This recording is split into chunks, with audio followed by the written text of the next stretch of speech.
வணக்கம். புதுச்சேரி துத்திப்பட்டு கிராமத்தில் ஏற்பட்டுள்ள குடிநீர் தட்டுப்பாட்டை கண்டித்து 100க்கும் மேற்பட்ட கிராம மக்கள் காலி குடங்களுடன் சாலை மறியல் போராட்டத்தில் ஈடுபட்டதால் சுமார் 2 மணி நேரத்திற்கு மேலாக போக்குவரத்து பாதிக்கப்பட்டது. புதுச்சேரி ஊசுடு தொகுதிக்குட்பட்ட துத்திப்பட்டு கிராமத்தில் இந்திரா நகர் மற்றும் மேட்டுத்தெரு என்ற பகுதியில் வசிக்கும் மக்களுக்கு குடிநீர் தட்டுப்பாடு நிலவி வந்துள்ளது. குறிப்பாக இந்திரா நகர் மற்றும் மேட்டுத்தெருவை சேர்ந்த 40க்கும் மேற்பட்டோர் வசிக்கும் பகுதிக்கு போதிய அளவு தண்ணீர் வரவில்லை. இது தொடர்பாக கொம்யூன் பஞ்சாயத்துக்கு புகார் தெரிவித்தும் யாரும் நடவடிக்கை எடுக்காத காரணத்தினால் அப்பகுதியை சேர்ந்த 100க்கும் மேற்பட்டோர் காலி குடங்களோடு துத்திப்பட்டு சேதராப்பட்டு சாலையில் திடீர் மறியல் போராட்டத்தில் ஈடுபட்டனர். 1 மணி நேரத்திற்கு மேலாக இந்த போராட்டம் நீடித்த நிலையில் இரு பக்கமும் 2 கிலோமீட்டர் தூரத்துக்கு வாகனங்கள் அணிவகுத்து நின்றன. அதே வேளையில் தங்களிடம் பேச்சுவார்த்தை யாரும் வராத காரணத்தினால் மண் குடங்களை உடைத்தும் பிளாஸ்டிக் குடங்களை தூக்கி வீசியும் மக்கள் தங்களது எதிர்ப்பை தெரிவித்தனர். இது குறித்து தகவல் அறிந்து வந்த போலீசார் மற்றும் பொதுப்பணித்துறை அதிகாரிகள் உடனடியாக குடிநீர் பிரச்சினைக்கு தீர்வு காணப்படும் என தெரிவித்ததை தொடர்ந்து போராட்டம் கைவிடப்பட்டது. கிராம மக்களின் திடீர் போராட்டத்தால் சுமார் 2 மணி நேரத்திற்கும் மேலாக போக்குவரத்து பாதிக்கப்பட்டது. பாவேந்தர் பாரதிதாசனின் 134வது பிறந்த நாளை முன்னிட்டு பாரதி பூங்காவில் உள்ள அவரது சிலைக்கு முதல்வர் ரங்கசாமி, சபாநாயகர் செல்வம் ஆகியோர் மாலை அணிவித்து மரியாதை செலுத்தினார்கள். புதுச்சேரி அரசு செய்தி மற்றும் விளம்பரத்துறை சார்பில் பாவேந்தர் பாரதிதாசனின் 134வது பிறந்தநாள் விழா இன்று கொண்டாடப்பட்டது. இதனையொட்டி பாரதி பூங்காவில் உள்ள அவரது சிலைக்கு அரசு சார்பில் முதல்வர் ரங்கசாமி, சபாநாயகர் செல்வம், அமைச்சர் சாய்ஜி சரவணன்குமார், எம்எல்ஏ KSP ரமேஷ் ஆகியோர் மாலை அணிவித்து மரியாதை செலுத்தினார்கள். அதனைத் தொடர்ந்து பாரதிதாசனின் குடும்பத்தினர் மற்றும் பல்வேறு அரசியல் மற்றும் பொதுநல அமைப்பை சார்ந்த நிர்வாகிகள், தமிழ் ஆர்வலர்கள் உட்பட பலர் பாரதிதாசனின் சிலைக்கு மாலை அணிவித்து மரியாதை செலுத்தினர். புதுச்சேரியில் மத்திய பல்கலைக்கழகத்தில் முதுகலை படிப்புகளுக்கு நுழைவுத் தேர்வு எழுதிய மாணவர்கள் மற்றும் இணையதளம் செயல்படாததால் தவிக்கும் நிலை ஏற்பட்டுள்ளது. புதுச்சேரி மத்திய பல்கலைக்கழகத்தின் MBA, MCA போன்ற முதுகலை படிப்பில் சேர கியூட் எனப்படும் நுழைவுத் தேர்வு எழுத வேண்டும். நிகழாண்டுக்கான முதுகலை படிப்புக்கு நுழைவுத் தேர்வு எழுதியோர் அதன் அடிப்படையில் வரும் 30ஆம் தேதிக்குள் விண்ணப்பிக்க வேண்டுமென அறிவிக்கப்பட்டிருந்தது. இந்த நிலையில் நுழைவுத் தேர்வு எழுதியவர்கள் விண்ணப்பிப்பதற்காக பல்கலைக்கழகம் சார்பில் குறிப்பிட்ட இணையதளத்தை அணுகினர். ஆனால் அந்த இணையதளம் செயல்படவில்லை என கூறப்படுகிறது. இதையடுத்து பல்கலைக்கழக நிர்வாகம் மற்றும் தொடர்புக்கு என அறிவிக்கப்பட்ட தொலைபேசி ஆகியவற்றிலும் தொடர்பு கொள்ள முயன்றும் செயல்படவில்லை என கூறப்படுகிறது. இதனால் முதுகலை படிப்புக்கு விண்ணப்பிக்க இயலாமல் மாணவ மாணவிகள் தவிக்கும் நிலை ஏற்பட்டுள்ளது. முதுகலை படிப்புகளுக்கு விண்ணப்பிக்க நாளை கடைசி நாள் என்பதால் அதற்குள் இணையதளம் செயல்பட சம்பந்தப்பட்டோர் நடவடிக்கை எடுக்க வேண்டுமென மாணவர்களிடையே கோரிக்கை குரல் எழுந்துள்ளது. ஜவஹர் சிறுவர் இல்லத்தில் இலவச கோடைக்கால கலை பயிற்சிக்கான விண்ணப்பங்கள் வழங்கும் பணி தொடங்கிய நிலையில் பெற்றோர்கள் ஆர்வமுடன் விண்ணப்ப படிவங்களை வாங்கி சென்றனர். புதுச்சேரி கல்வித்துறை சார்பில் கோடை விடுமுறையை முன்னிட்டு ஜவஹர் சிறுவர் இல்லம் குழந்தைகளுக்காக பல்வகை கலைகள், நடனங்களான பரதம், கிராமிய நடனம், வாய்ப்பாட்டு, வயலின், வீணை, மிருதங்கம், ஓவியம், கைவினை, கிட்டார், ட்ரம்ஸ், கையெழுத்து பயிற்சி, விளையாட்டுக்கான கேரம், செஸ், இறகு பந்து, டேபிள் டென்னிஸ், தற்காப்பு கலைகளான டேக்வாண்டோ ஆகியவற்றை கற்பிக்க சிறப்பு ஏற்பாடுகளை செய்துள்ளது. அதன் அடிப்படையில் 6 வயது முதல் 16 வயது வரை உள்ள புதுச்சேரி அரசு மற்றும் தனியார் பள்ளிகளை சேர்ந்த குழந்தைகள் சிறப்பு பயிற்சியில் சேரலாம். பயிற்சிக்கான கோடை வகுப்புகள் வரும் மே 2ஆம் தேதி தொடங்க உள்ள நிலையில் அதற்கான விண்ணப்பங்கள் வழங்கும் பணி இன்று தொடங்கியது.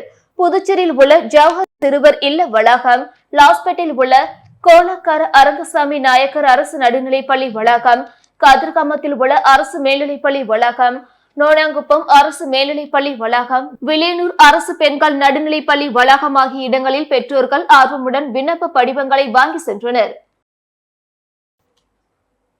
புதுச்சேரியில் ஐகானிக் என்டர்டைனர் மற்றும் சிக்னேச்சர் சார்பில் ஐகானிக் அச்சீவர் அவார்டு மற்றும் குழந்தைகளுக்கான ஜூனியர் ஐகான் விருதுகள் விருது வழங்கும் விழா கம்பன் கலையரங்கத்தில் நடைபெற்றது. புதுச்சேரியில் ஐகானிக் என்டர்டைனர் மற்றும் சிக்னேச்சர் சார்பில் ஐகானிக் அச்சீவர் அவார்டு மற்றும் குழந்தைகளுக்கான ஜூனியர் ஐகான் விருதுகள் விருது வழங்கும் விழா கம்பன் கலையரங்கத்தில் நடைபெற்றது. இவ்விழாவில் புதுச்சேரி மற்றும் தமிழகத்தை சேர்ந்து சாதனை படைத்த குழந்தைகள், சிறுவர்கள் மற்றும் பெண்களுக்கு விருதுகள் வழங்கப்பட்டது. விழாவில் ஐகானிக் பவுண்டர் மனிஷ் மற்றும் CEO அருள் செல்வி ஆகியோர் இந்த விருது வழங்கும் நிகழ்ச்சியை சிறப்பாக ஏற்பாடு செய்திருந்தனர். இவ்விழாவில் சிறப்பு விருந்தினராக சட்டசபை பேரவைத் தலைவர் ஏம்பலம் செல்வம் மற்றும் உப்பளம் தொகுதி சட்டமன்ற உறுப்பினர் அனிபால் கன்னடி ஆகியோர் கலந்து கொண்டு குத்துவிளக்கேற்றி விருது வழங்கும் நிகழ்ச்சியை தொடங்கி வைத்தனர். இந்த நிகழ்ச்சியில் சின்னத்திரை நட்சத்திரங்கள் மற்றும் திரைப்பட நட்சத்திரங்கள் ஆகியோர் கலந்து கொண்டு சாதனை படைத்தவர்களுக்கு விருது வழங்கி சிறப்பித்தனர். மேலும் இதில் ஊடக மற்றும் விளம்பரத்துறை சார்பாக புதுச்சேரி கிரியேட்டிவ் மீடியா அண்ட் விளம்பர ஏஜென்சி நிறுவனம் சிறப்பு விருந்தினராக கலந்து கொண்டது.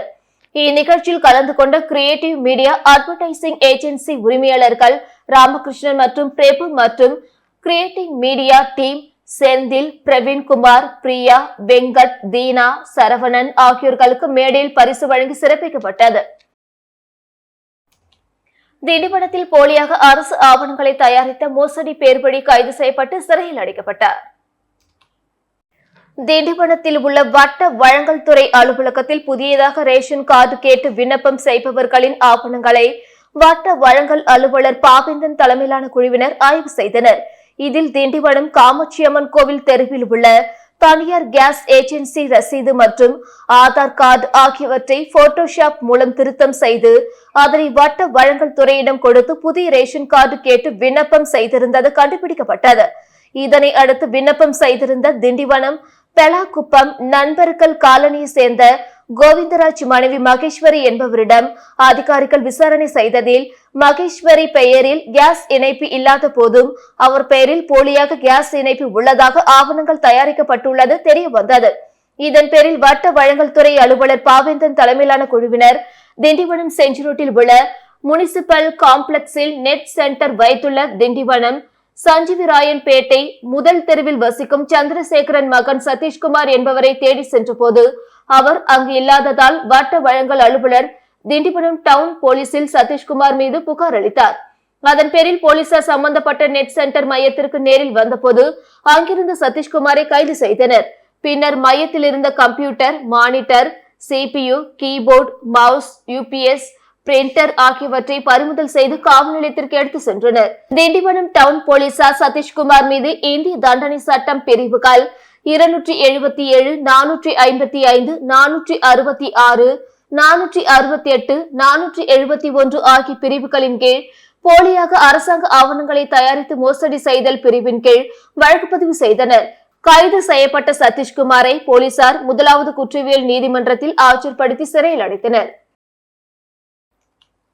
புதுச்சேரியில் பிரபலமாக இயங்கி வரும் சுபிக்ஷம் அபாக்கஸ் நிறுவனத்தின் 8ஆம் ஆண்டு துவக்க விழா கொண்டாடப்பட்டது.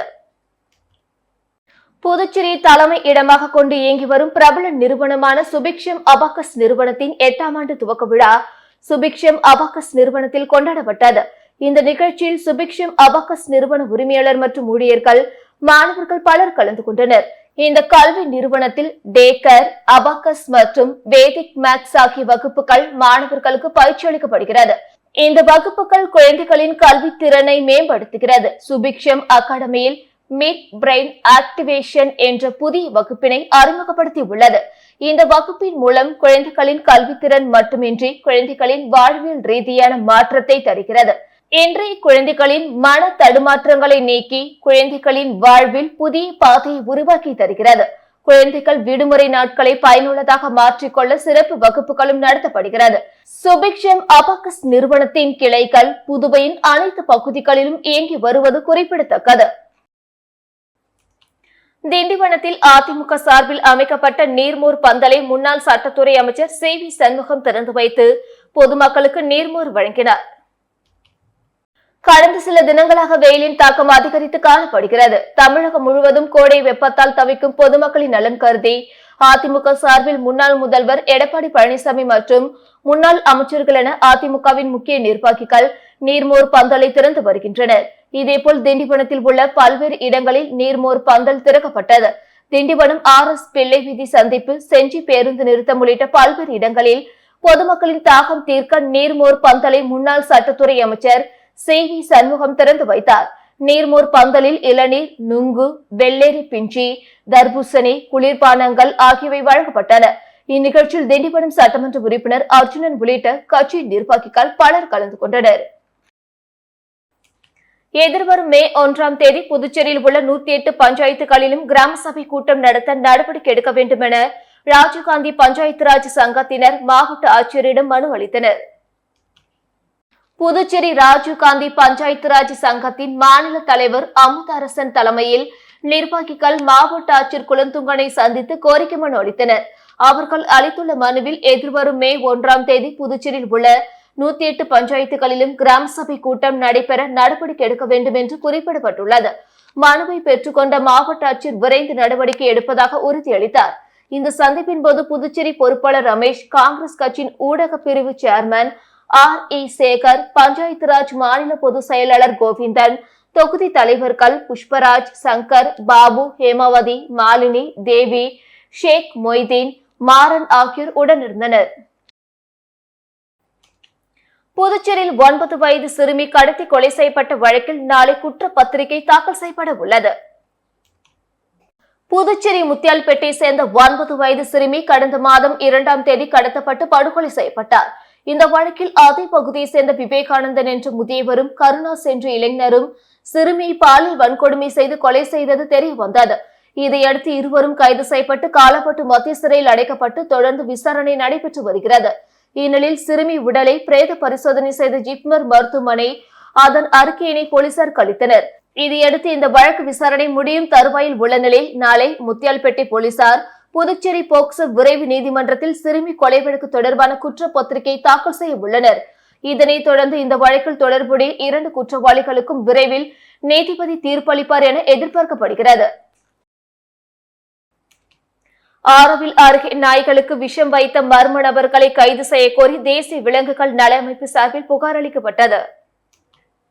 விழுப்புரம் மாவட்டம் ஆரோவில் அடுத்த எடையஞ்சாவடி கிராமத்தில் ஆரோவில் பவுண்டேஷன் சார்பில் ஆதரவற்ற நாய்களை வளர்ப்பதற்கு அங்கு கூடாரம் அமைத்து விலங்குகள் நல ஆர்வலர்கள் 300க்கும் மேற்பட்ட நாய்களை பராமரித்து வருகிறார். இந்நிலையில் கடந்த 4ஆம் தேதியன்று மர்மமான முறையில் 2 நாய்கள் இறந்து கிடந்தது கண்டு அங்கு வேலை செய்பவர்கள் அதிர்ச்சி அடைந்தனர். மர்மமான முறையில் இறந்து கிடந்த நாய்களை யார் கொன்றது, எப்படி அது இறந்தது என ஆரோவில் காவல் நிலையத்தில் புகார் அளித்திருந்தனர். புகாரின் பேரில் போலீசார் தீவிர விசாரணை நடத்தி வருகிறார்கள். நாய்களுக்கு விஷம் வைத்து கொன்ற சம்பவம் அப்பகுதியில் பெரும் அதிர்ச்சி ஏற்படுத்தி உள்ளது. திண்டிவனத்தில் தமிழ் சங்கம் சார்பில் புரட்சி கவிஞர் பாரதிதாசனின் 133வது பிறந்த நாளை முன்னிட்டு அவரது திருவுருவ சிலைக்கு மாலை அணிவித்து மலர் தூவி மரியாதை செலுத்தப்பட்டது.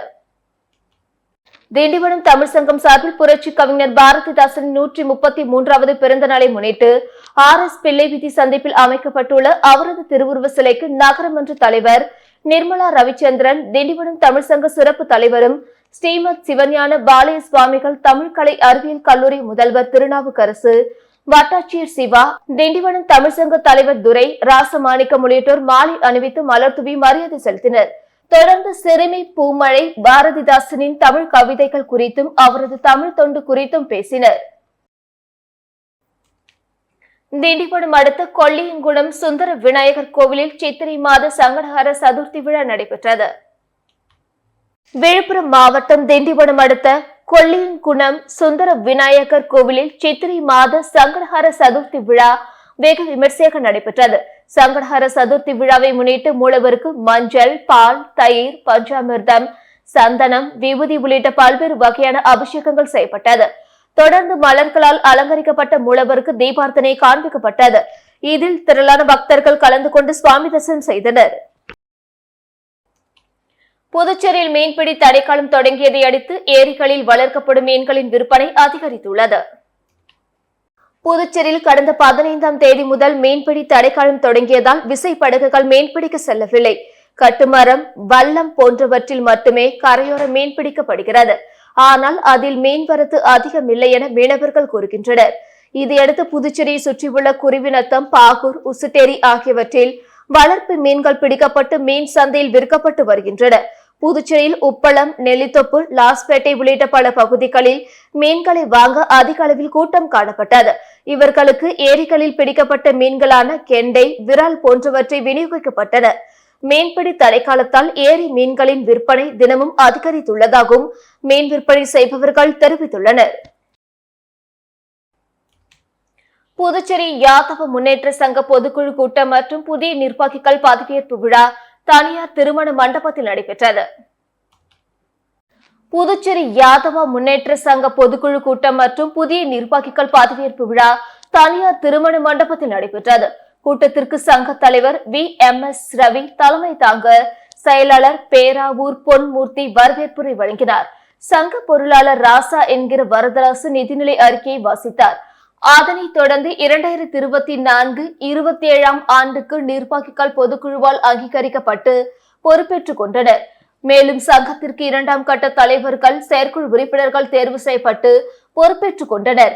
இந்த நிகழ்ச்சியை சங்க ஆலோசகர் சீனு மோகன்தாஸ் தொகுத்து வழங்க யாதவ முன்னேற்ற சங்க துணைத் தலைவர் கோபாலகிருஷ்ணன் நன்றி உரையாற்றினார். கூட்டத்தில் யாதவ சங்க ஆயுட்கால உறுப்பினர்கள் அனைவரும் பங்கேற்றனர். தொடர்ந்து அனைவருக்கும் அறுசுவை விருந்து வழங்கப்பட்டது. தொண்டமநாத்தம் ஸ்ரீ சுயம்பு அரசனடி முத்தாள மாரியம்மன் ஆலயத்தில் பந்தக்கால் நடுதல் விழா நடைபெற்றது. வில்லியனூர் கொம்யூன் தொண்டமநாத்தம் மெயின் ரோட்டில் அமைந்துள்ள ஸ்ரீ சுயம்பு அரசனடி முத்தாள வாழி மாரியம்மன் ஆலயத்தில் 6ஆம் ஆண்டு திருவிழாவினை முன்னிட்டு பந்தக்கால் நடும் விழா இன்று வெகு சிறப்பாக நடைபெற்றது. இதனைத் தொடர்ந்து அரசனடி சப்த லிங்கேஸ்வரருக்கு பிரதிஷ்டை செய்து மகா கும்பாபிஷேகம் நடைபெற்றது. இதனைத் தொடர்ந்து பக்தர்கள் அனைவரும் காப்பு கட்டி கொண்டனர். தொடர்ந்து மகா யாகம் மற்றும் சிறப்பு பூஜைகள் செய்து சுவாமிக்கு மகா தீபார்த்தனை காண்பிக்கப்பட்டது. இதில் திரளான பக்தர்கள் கலந்து கொண்டு சுவாமி தரிசனம் செய்தனர். தொடர்ந்து விழாவில் கலந்து கொண்ட பக்தர்கள் அனைவருக்கும் அன்னதானம் வழங்கப்பட்டது. நிகழ்ச்சிக்கான ஏற்பாட்டினை தொண்டமநாத்தம் கிராமவாசிகள் மற்றும் பக்த கொடிகள் சிறப்பான முறையில் செய்திருந்தனர்.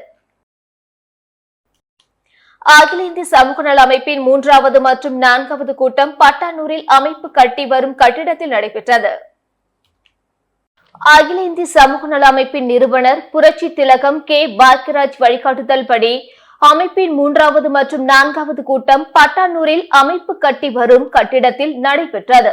அகில இந்திய சமூக நல அமைப்பின் பொதுச் செயலாளர் கணேசன் தலைமையில் நடைபெற்ற இந்த கூட்டத்தில் அமைப்பின் புரவலர் புரட்சி அரசின் பொதுப்பணித்துறையின் செயற்பொறியாளர் முனைவர் சீனு திருஞானம் அவர்களின் பணி நிறைவுக்கு வாழ்த்து மடல் வழங்கும் விழா நடைபெற்றது.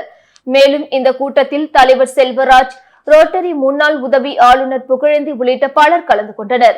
தொடர்ந்து நடைபெற்ற இந்த கூட்டத்தில் உறுப்பினர்களுக்கு பிறந்தநாள் வாழ்த்து தெரிவிக்கும் நிகழ்ச்சி, கட்டிட பணிகள் வெள்ளி விழா, சிறப்பு மலர் சாதனையாளர்களுக்கு விருது விழா, செலவினங்கள் திட்டம் மதிப்பீடு செய்வது குறித்து கலந்து ஆலோசிக்கப்பட்டது.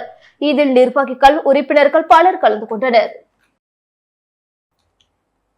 புதுச்சேரி கோரிமேடு அருகில் உள்ள கலைவாணர் நகர் ஏஜி சபையில் விடுமுறை வேதாகம் பள்ளி வெகு சிறப்பாக நடைபெற்றது. புதுச்சேரி கோரிமேடு அருகில் உள்ள கலைவாணர் நகர் ஏஜி சபையில் விடுமுறை வேதாகம் பள்ளி வெகு சிறப்பாக நடைபெற்றது. இவ்விழாவில் வேதாகம கதைகள், மனப்பாட வசனங்கள், ஓவிய போட்டிகள், கைவினை பொருட்கள் செய்யும் போட்டிகள், பாட்டு போட்டிகள் நடைபெற்று வெற்றி பெற்ற பிள்ளைகளுக்கு பரிசுகள் வழங்கப்பட்டன. இவ்விழாவில் சிறப்பு விருந்தினராக கலைவாணர் நகர் ஏஜி சபையின் மூத்த போதகர் pastor Nixon Sudhakar, pastor Beulah Nixon, pastor Senthilkumar சிறப்பு விருந்தினராக கலந்து கொண்டு பிள்ளைகளுக்கு நற்செய்திகளை அளித்து பரிசுகளை வழங்கினார்கள். இவ்விழாவில் 200க்கும் மேற்பட்ட மாணவ மாணவியர்கள் வெகு சிறப்பாக கலந்து கொண்டு விழாவை சிறப்பித்துக் கொடுத்தனர். இப்பிள்ளைகளுக்கு பயிற்சி கொடுத்த ஆசிரியர்கள் Glory, Prabha, Lathika, Daisy, Blessy, Meena, Nirmala, Cheran, Suryakumari, Apsara, Kavitha, Merlina, Prasanthi, Esther, Theodore, Edwin, Dory, Jerin Paul ஆகியோர் மாணவ மாணவிகளுக்கு நன்கு பயிற்சி அளித்ததற்கு கலைவாணர் நகர் ஏஜி சபை மூத்த போதகர் பாஸ்டர் நிக்சன் சுதாகர் ஆசீர்வாதமும் நன்றியும் கூறினார். இந்நிகழ்ச்சியில் பொதுமக்களும் சபை விசுவாசிகளும் ஏராளமானோர் கலந்து கொண்டு விழாவை சிறப்பித்துக் கொடுத்தனர். இத்துடன் செய்திகள் நிறைவடைந்தன. வணக்கம்.